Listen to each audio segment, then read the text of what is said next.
Wakohtowin is the Cree word for kinship, and it represents that everything is connected. And I believe that that's a big part of what we do, understanding that we're not superior to Mother Nature and more that we are a part of it, knowing that the animals need this to survive. We need everything to survive: water, trees, air, and we need it to be there forever. Wakohtowin development, the best way to describe it is a social enterprise. We have this broad obligation in terms of delivering on some of the pressure points of sovereignty and jurisdiction and consultation as it relates to forestry.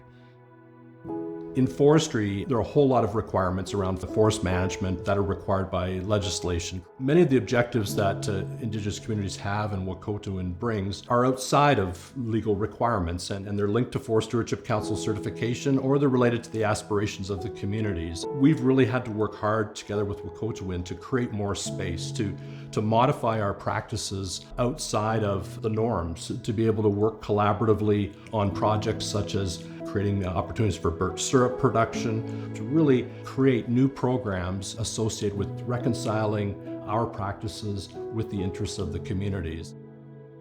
And you think about the new Forest Stewardship National Standard here in Canada, now incorporated UNDRIP and FPIC. And that's a big turning point.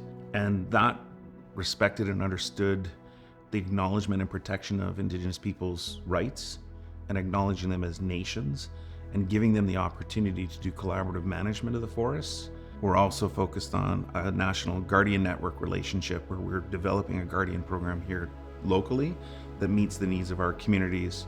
The Guardian program was envisioned by the elders from the North Superior Regional Chiefs Forum. In collaboration with the communities, our 3 owner communities, Chapel Cree, Brunswick House, and Missinabie Cree, we work together to develop land-based programming. Ultimately, what we're trying to do is empower the youth to learn as much as they can. Essentially, we want to build stewards and advocates for the land. I hope that the work we're doing lights a spark in people's spirits and helps their inner fires to burn brighter so we can all burn together by having that sense of identity, sense of community. You know, whether it's building a canoe or learning our songs, learning our language, learning the medicines, being out on the land. I'm proud of some of our young people that are stepping forward and helping to understand and be a part of and take care of some of these issues and concerns that we are raising. The more information that goes out, the more education that we can transfer over to the kids and younger people, I think that's going to help us with initiatives and ideas that we have. FSC has created the opportunity for collaboration at a number of scales. At the forestry scale, the way in which we assess forests and look at regenerating those forests, including the guardians in surveys and in field activity, that allows us to make better decisions on the ground in relation to renewing the forest over time. I've seen in many instances when practitioners, Indigenous, non-Indigenous, are out in the woods and looking together, we can find ways in which to move forward to achieve the interests of sustainable forest management with an Indigenous perspective integrated.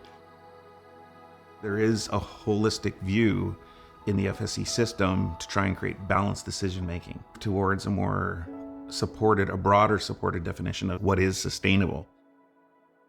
As a forester and a generalist and an advocate, seeing the land and landscape for more than just timber, the nurturing, the food sources, the interconnectedness of medicines and the clean water that can come out of trees like the birch water, everything we need to make ourselves 100% interactive with that ecosystem, just like the bird, just like the crawler, right? Just like the walker, swimmer. We all rely on each other.